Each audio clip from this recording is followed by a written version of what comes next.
Assalamualaikum warahmatullahi wabarakatuh. Halo besti-besti semua, balik lagi di channel Bayangan Semu. Kali ini Bayangan Semu ada kisah tentang kos-kosan berhantu besti. Sebelum mulai ceritanya, jangan lupa klik tombol subscribe-nya dulu ya besti ya. Oke besti, langsung aja kita mulai ceritanya yuk. Check it out.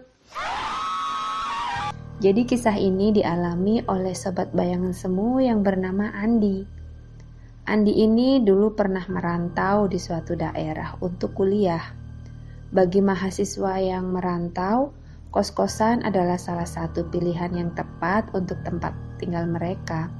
Walaupun kadang ada saudara yang menawarkan untuk tinggal bersama, tetapi ngekos itu terasa lebih baik karena mungkin merasa lebih bebas.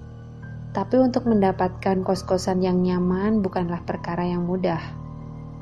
Kadang dapat kos-kosan yang murah, tapi fasilitasnya juga kurang nyaman dan kurang memadai. Setelah mencari-cari dan melihat-lihat beberapa kos-kosan, akhirnya Andi mendapatkan kos-kosan dengan harga yang murah. Tapi tempatnya lumayan bagus dan fasilitas yang didapat pun terbilang komplit. Fasilitas yang didapat Andi antara lain kasur spring bed, kipas, bantal guling, karpet, meja belajar, lemari, air, listrik, dan wifi pun juga gratis. Andi berpikir dia sangatlah beruntung bisa dapat kos-kosan murah itu. Dengan semua fasilitas yang ada, Andi cukup membayar 500 ribuan saja sebulan. Cukup murah ternyata. Meski menyadari bahwa fasilitas dan harga yang lumayan miring terasa aneh bagi Andi, tetapi dia tidak ambil pusing. Rumah itu memiliki 8 kamar. 7 kamar terpakai oleh anak kos termasuk Andi. Dan terdapat 1 kamar kosong yang digembok dan juga dirantai. Kamar itulah yang menyita perhatian Andi. Andi kalau sedang iseng suka lewat dan suka mengintip ke dalam kamar kos itu. Dia mengintip lewat jendela. Tidak ada hal yang terlihat aneh, sama seperti kamar kosong yang sudah lama tidak terpakai. Setelah tinggal 3 hari di situ, kejadian-kejadian aneh pun sering terjadi. Salah satunya seperti suara ibu-ibu yang memasak di dapur yang begitu ramai. Tapi saat didatangi, ternyata tidak ada siapa-siapa. Atau saat tengah malam terdengar suara piring pecah di dapur. Hingga suara kamar mandi yang terkunci sendiri dari dalam.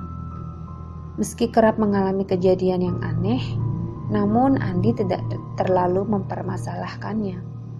Dia berpikir positif saja. Mungkin memang ada teman kosannya yang sedang berada di tempat itu. Sampai akhirnya ada seorang penghuni kos yang baru datang. Namanya Didin. Karena 7 kamar sudah penuh, Didin terpaksa menempati kamar ke-8 yang biasa digembok dan juga dirantai. Semua berjalan normal hingga suatu hari ibu kos yang selama ini tidak ada di tempat tersebut datang. Ibu kos tersebut mengadakan semacam syukuran yang hanya untuk anak-anak kos itu saja. Mendapat makanan gratis, otomatis para anak kos tersebut tidak menolak. Tapi siapa sangka, itulah awal mula kejadian mengerikan di tempat kos tersebut. Setelah acara syukuran, malam harinya para penghuni kosan tersebut mengalami mimpi yang aneh, termasuk juga Andi. Dalam mimpi itu, Andi seperti mengulang hari tersebut. Akan tetapi pada malam harinya, Andi mengaku didatangi oleh sosok yang menyeramkan. Dia didatangi oleh sosok yang tinggi besar. Sosok itu masuk ke dalam kamar Andi sambil mencari-cari sesuatu. Andi pun ketakutan setengah mati dan dia mengaku tidak tahu apa-apa. Sosok tinggi besar itu marah-marah karena tidak menemukan apa yang dia cari. Untungnya setelah membaca doa, Andi terbangun dari tidurnya. Dia lantas keluar kamar dan menuju ke ruang tengah kosan. Betapa kagetnya Andi melihat makanan yang ia santap bersama penghuni lain tampak busuk, basi dan juga menghitam. Saat penghuni kamar lainnya keluar, mereka semua tampak pucat dan ternyata mereka semua mengalami mimpi yang sama dengan yang Andi alami, didatangi oleh makhluk seram yang mencari-cari sesuatu. Namun, berbeda dengan yang lain, penghuni kamar nomor 8, si Didin ini mengaku bahwa sosok di dalam mimpinya itu berkata, "Ketemu," sambil mengusap keningnya, dan setelah itu sosok itu pun pergi. Tak hanya itu, di punggung penghuni kamar nomor 8 atau si Didin ini tampak bekas cakar yang tidak berdarah. Kemudian pada malam harinya, tiba-tiba saja penghuni kamar nomor 8 dan nomor 7 mengaku demam dan juga kesakitan. Kedua pria itu seperti kesurupan, sampai-sampai warga lainnya pun datang. Kedua orang itu kemudian dibawa pulang ke rumah mereka. Sementara penghuni kamar lainnya disarankan oleh warga untuk segera pindah jika ingin tetap hidup.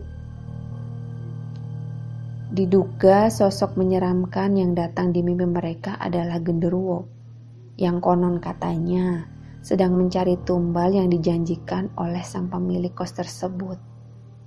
Untung saja Andi dan yang lainnya tidak menjadi korban ya Besti ya. Oke Besti, segitu aja ya cerita tentang Andi dan kos-kosan berhantunya.